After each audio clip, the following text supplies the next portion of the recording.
Welcome to Mindworks in Conversation. And today we're joined by Corinne May Botz, author of Milk Factory, a work that brings into focus the often invisible labor of lactation by photographing breast pumps rather than bodies. Milk Factory asks us to consider how care, technology, and power intersect, and what happens when an intimate bodily process becomes managed, mechanized, and largely unspoken. And one of the things for me going through this book was a reminder that we're mammals, where lactation is really important. It's often just we don't think about that. We think about the breast in our culture very differently. So I was wondering if we could start there, Corinne. Thanks for being here. What do you think prompted this project? Well, first of all, thank you so much for having me, Tony. It's always great to be in conversation with you.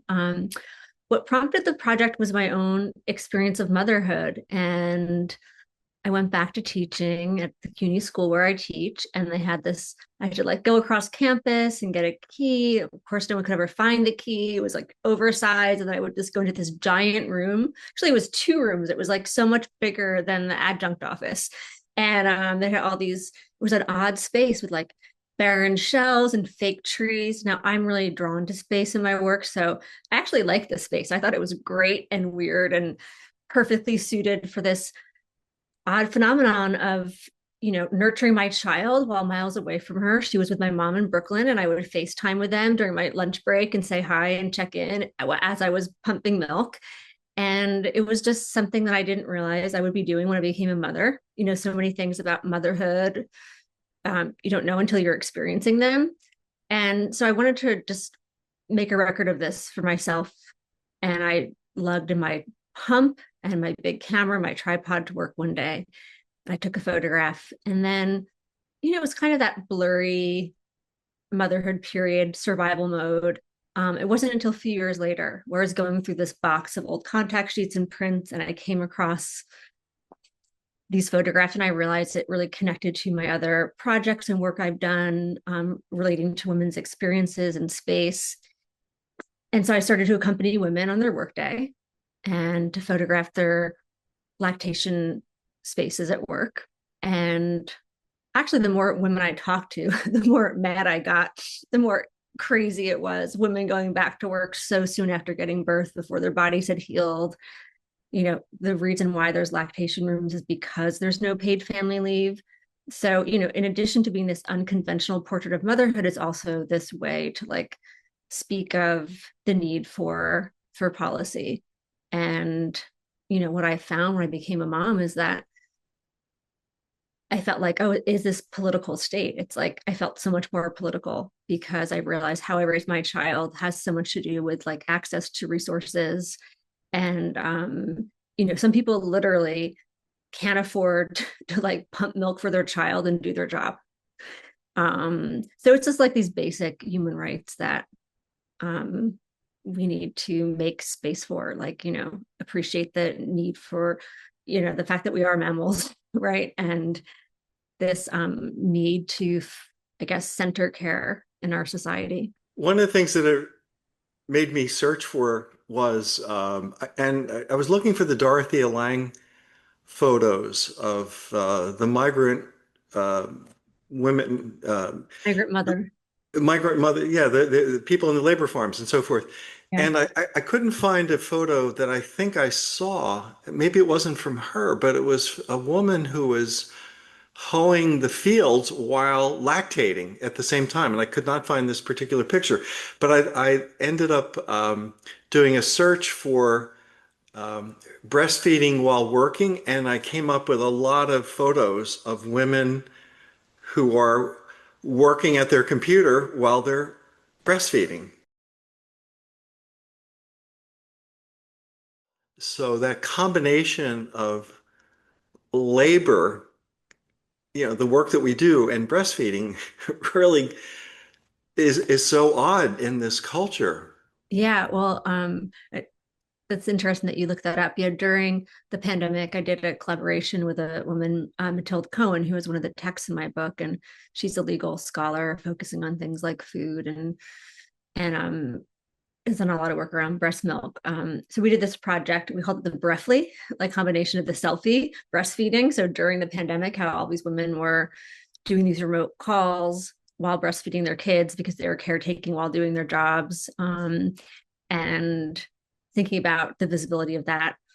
And if people are awkward, like turn off your camera during a work call, or if people are okay with it, the whole politics around that visibility, because yeah, the visibility of lactation has always been so fraught in our culture. But there is this sense of, like you said, this idea of laboring, this idea of being doubly productive. Well, the title itself, Milk Factory.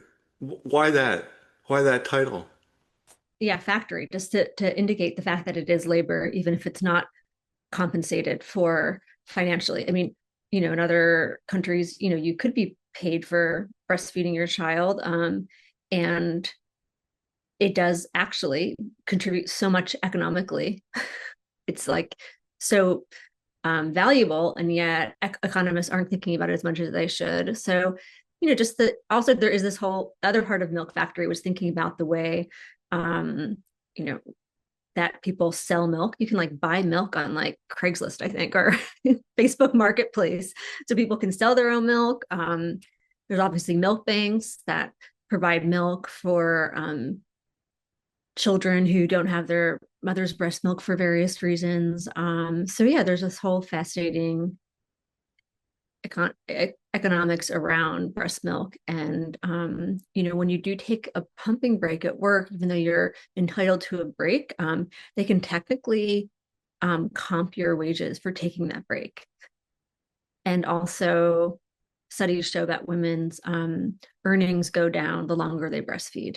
I was surprised and in how uh, birth or lactation rooms are really a relatively new thing. And I was reading that it started around a big turning point was around 2010 with the I guess the Affordable Care Act Mm-hmm. and making this an issue where the issue of having a private space where you could lactate your child and and also not be penalized for this very human process.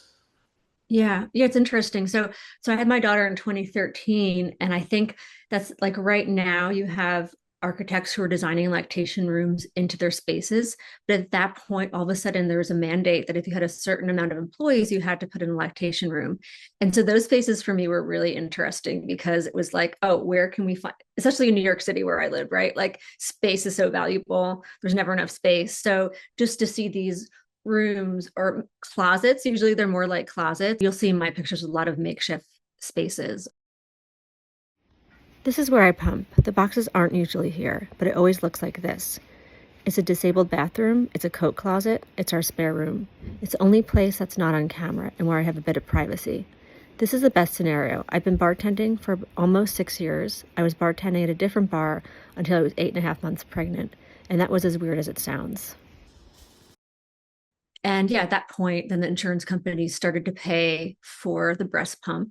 But I feel like, lactation rooms like breast pumps, it's like kind of complicated in one sense. I mean, breast pumps are like described as the most like loathed invention of motherhood, right? Because most people have this pleasure of nursing their child and that physical connection. But breast pumps are usually just like something that you have to do, right? And I don't know if this is the right place to like kind of educate people, but you have to, because in order to produce milk, it's like supply and demand. So it's really painful if you have milk coming in and you can't pump. But also to keep supplying food for your child, you need to extract milk. And so if you're not with your child, because people go back to work so quickly, then you need to pump, every few hours or so. They're putting space aside for this activity. At the same time, what we actually need is paid family leave. I showed this work to some curators in Canada, and it was really interesting. They were like, wow, you can really tell what people think about women in America from these pictures and from these rooms that are so unconsidered. And at the same time, they were like, we don't have pumping rooms here because women have like a year or plus off. So at that point, your miracle supply is not such that you would need to take these breaks as frequently. So, they don't need lactation rooms. So even though, like, of course, I want lactation rooms to be nicer for women, at the same time, I'd rather have policy and, no lactation rooms. So yeah, there's something also about the way that you're sequestered away and it's like you're really isolated doing this activity. And why does this care have to be so invisible in our society? It's interesting how you say that the very existence of lactation rooms says a lot about American culture. And Mhm. are there similar kind of lactation rooms around the world, or is this just an American invention, an American response to how to manage both women in the workplace and the need to lactate, and also not really having enough paid time off to be a mother, to nurture your child for a period of time? Any other places where this is evident? America is the only high income country that does not have mandated paid leave. The only wealthy nation, and so I think the proliferation of them is very American. It's a very American phenomenon. At the same time, I heard there's a lot in the UK. Like I said, there's not really many in Canada. So yeah, I haven't done like a full look at globally, but it is very much an American phenomenon for sure. And also, you have the American Academy of Pediatrics. Like, I think this is important, which I don't think I mentioned. Are telling women that you need to exclusively feed your child breast milk for the first 6 months, and then continue this for up to 2 years with a supplement of other food.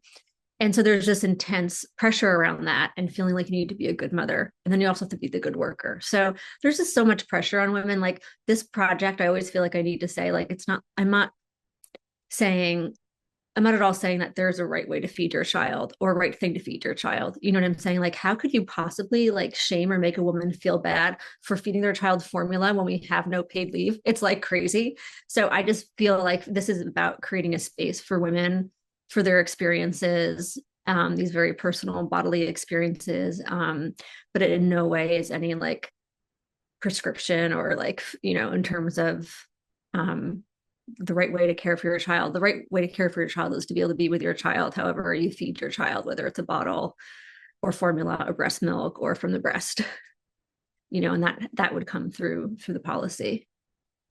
Yeah, I'm really interested in your photography in general. Not only this book, but other books, because your work frequently focuses on deep, often unsettling concerns, and uses the camera to reveal these invisible narratives in people, places, and objects.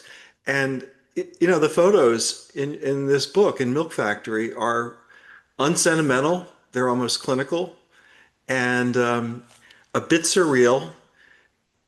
So could you talk about your point of view when you're looking at things? You seem to have this eye for what's a bit off in Uh-huh. the in your world. Oh, sure. Thanks, Tony. I always love when you describe my work. Thank you. I feel like you should write an article about my work because I love, even with the other project that we worked on, Bedside Manner, you always had this great way of like describing the film. Yeah, so I think with Milk Factory, there is obviously child, there's no child in it because they're lactation rooms, so the people are not with their children. I mean, one of the interests of mine is this autonomy of the mother and the way that this creates a space for the mother within motherhood. And so much of our culture is about like expectations on women as opposed to like their experience. So it's about you're seeing in this project, you're seeing things from the mother's point of view within their space. It's their milk, it's their personal items. Like sometimes they have baby photos on display. But you're not like looking at their body in any objectifying way, but also the sort of absence, this kind of what I describe as a conceptual portrait of the mother is also, because that's this milk is disembodied, like the way our society It's this not like you said, you mentioned the migrant mother. We have this that and that migrant mother kind of looks like Madonna and Child, of course, right? So we have these images through art history, these ideals of motherhood, and it's just not the reality. Like pumping kind of shows what it's like to be a parent in our society, for better or worse, more so than a baby at a mother's breast. So I wanted to show the mother's face. I wanted you to see through the mother's eyes. Hope, and I think like once you have a figure in a picture, especially if it was some pumping, it's hard not to, I don't know, like bring your own, I don't know, objectify them in some way, right? Like, so this is like, to me, I think if you don't have a figure in a photograph, a lot of times you can like enter that life world in a way that's more empathic. You can put yourself into that space. So that's what, and then of course, there is just like the oddness of these spaces, the oddness of something really personal like breast milk within this corporate setting with a with a very young baby picture. Like this is maybe the age of the baby at home and who's taking care of that baby while you're doing this other job. So all those kind of like contradictions and details and things, I hope, makes people, it's not like I'm not like looking for people to it's not a prescriptive project. It's interesting to hear what people think. Like I've shared these pictures on community boards to try to find more participants upstate where I live, and people will say like, "Oh, like look, there's not that much milk in those bottles." And I always felt so bad because I didn't pump enough milk. I wish I'd seen these photographs because to know about like, because people are so hard on themselves. Or like men bring their own questions. So I'm always interested to just get different responses. I hope obviously that it is like pointing at something, but I hope there's room for the viewer to kind of explore that world and have an experience of it, if that makes sense. I love the idea that the photos in this book aren't crowded with people, and therefore you can then join in the picture and uh, project whatever your thoughts and feelings are. And I think that I had mentioned to you earlier when we were going back and forth about how the breast pumps reminded me of speakers, Yeah, that they would amplify something about women. And I hadn't really thought of that. I had no I love that. experience with breast pumping, not Yeah, having my own children, not having gone through that. yeah, Um, yeah. Well, I think it's funny because there's the new pumps are like these circular ones. So there's like these new pumps that you can just put into your bra. They didn't have those when I was a parent, right? I had like the ones that are like more of these devices, and those ones really do look like a pump. I have one picture that I love of those new pumps, and I kept saying, I think it's be great for the cover. And my designer, he kept saying, it looks like a speaker. We can't put this on the cover. It looks like a speaker. No one will know what it is, because they just like really disappear. But yeah, I love that. So I've heard speaker before for men, but I've never heard this idea of amplifying. Um, and then there's a film component to this project. And in that project, I did make a chorus of breast pumps. And I was partly inspired by all these stories of women whose breast pumps spoke to them. My breast pump did not talk to me. And I feel like I'm the sort of person who should have had their breast pump talk to me. But they always say nasty messages. So I guess I'm lucky. So there's a lot of like demonic breast pump stories out there. So I love that connection, Tony. Yeah, the one that we explored the other night in the narrative medicine workshop, there was that weird sound, described by the woman, and I guess it was the sound of the breast pump. The voice of the breast pump is super weird. It's this robot ribbiting frog toad troll under the bridge. Along with every mother, at least those who had the breast pump model that I had, it talked to me. One message was the loudest. It was meat tower, meat tower, meat tower, meat tower, meat tower, meat tower, meat tower, meat tower. I got a hand-me-down breast pump, which I was already feeling terrified about using as a new mother, because everywhere on the breast pump it says, one user, you must buy your own, you can't share these products. Not only was my hand-me-down a hand-me-down, but my hand-me-down was a hand-me-down hand-me-down. was a message for my friend who gave the pump to me. Maybe it was mad at me because I hadn't bought my own pump, so it was giving me a nasty message, meat tower. I would be picturing a Greek restaurant, the gyro meat all stacked up, slices or sandwiches at Kat's Delicatessen. Maybe I would be thinking about this, but at the same time, totally disgusted. I was like, I'm not a meat tower, but it's the closest I've ever been to being a meat tower. I was making food for 3 different other humans. I love the breast pump story. That one's very humorous. There's also one of a dairy farmer who, third generation dairy farmer, and I got to photograph her breast milk, and her dairy cows were outside the tractor where she was pumping, and she talked about how she learned everything she knows about giving birth and lactating from her experience with the cows. And I think it's always inspiring. And there were a number of people I spoke with where their experience of motherhood kind of just like changed how they did things. And she mentioned that they have this practice on their farm where they keep the calves with their mothers for like a very long time instead of separating them. And that they call it the madre method. And it came from another farmer nearby. And after she had her first child and was breastfeeding, she said, I can't separate them. So she started this new way of farming, which also creates healthier, stronger cows, and people are more interested in this ethical way of eating as well. So absolutely everything about becoming a parent has reminded me of cows and my experience husbanding them as a farmer. It's so humbling. In motherhood and birthing, you're connected to a whole lineage of humans as well as animals. I was hoping I would birth like a cow because they do it so well, and I didn't, which is fine. They have a sense of their ability. For the most part, they don't need us at all. They give birth so gracefully.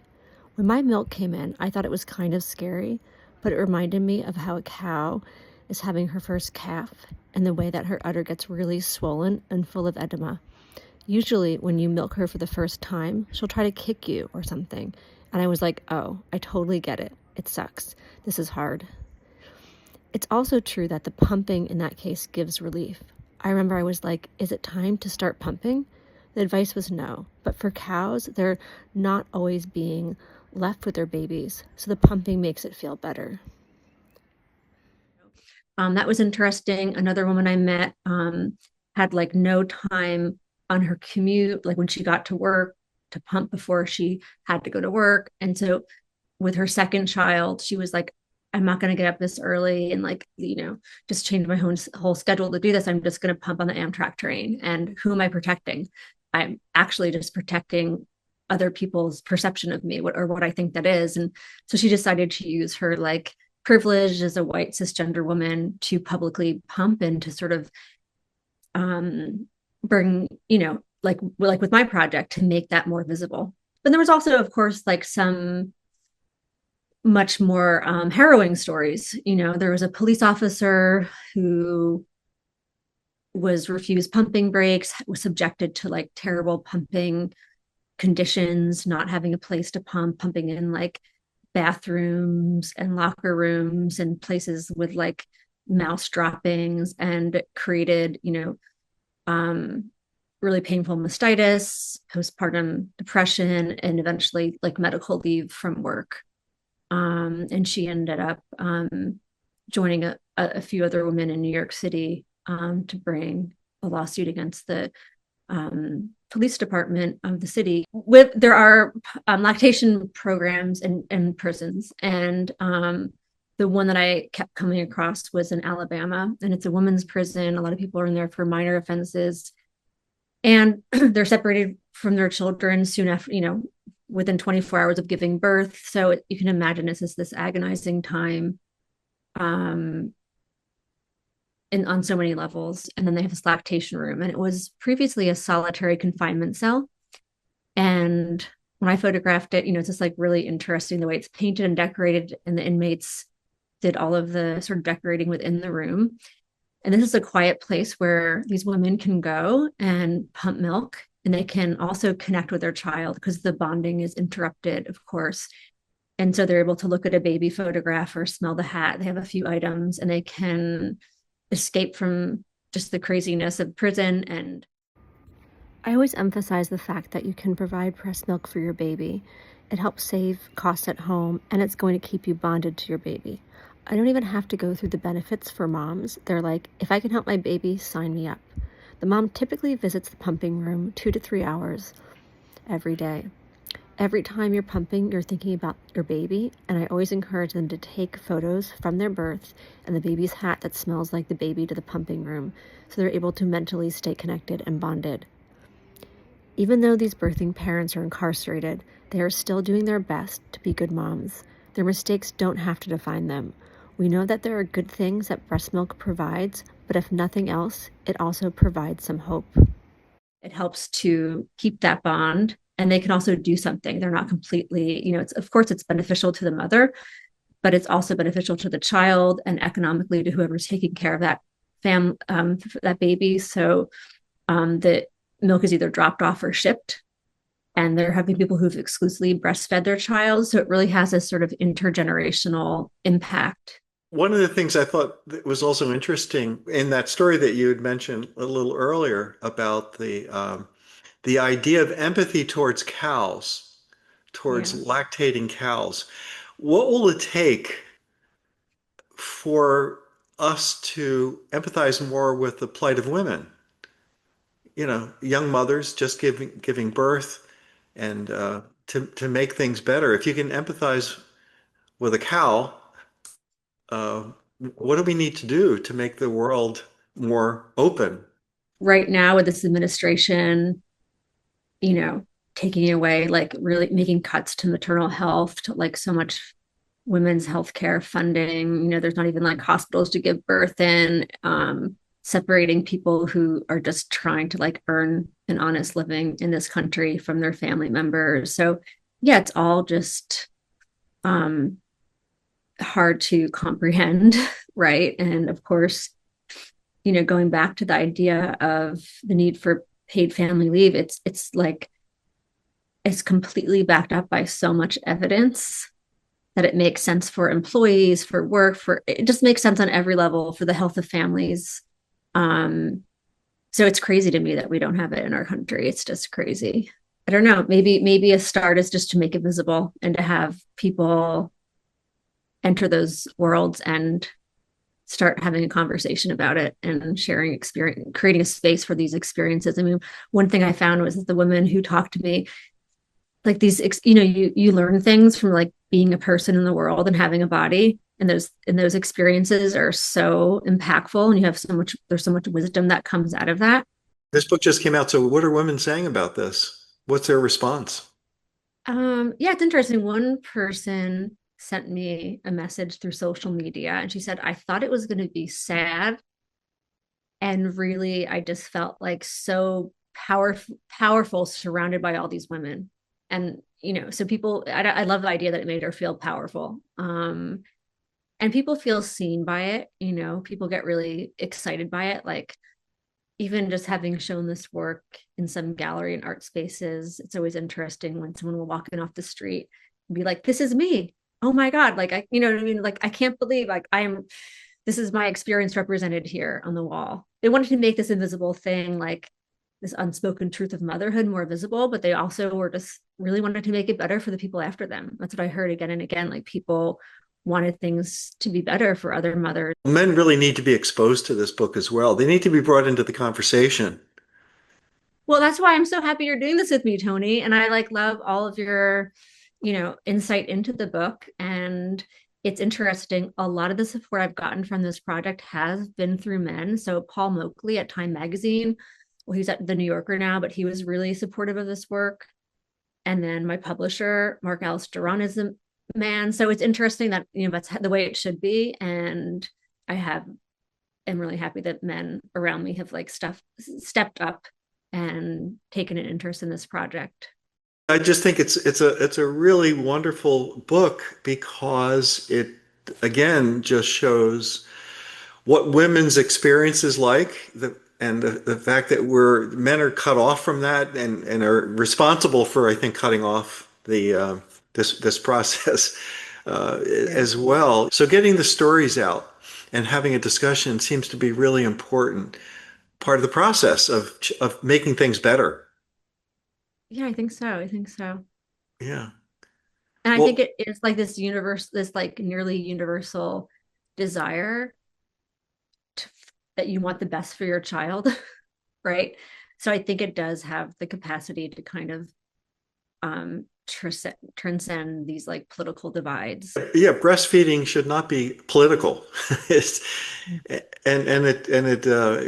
have this way of turning everything political Yeah, us totally. versus them, and so hopefully this will continue the conversation to make this just a more humane culture in general, for children and mothers. I So really hope so. really wanted to thank you, for sharing your insights and how you Well, developed this book. And I'm sure we'll have a chance to keep talking about this. I hope so. It's been lovely talking with you, and thank you so much, Tony, for your work and your care.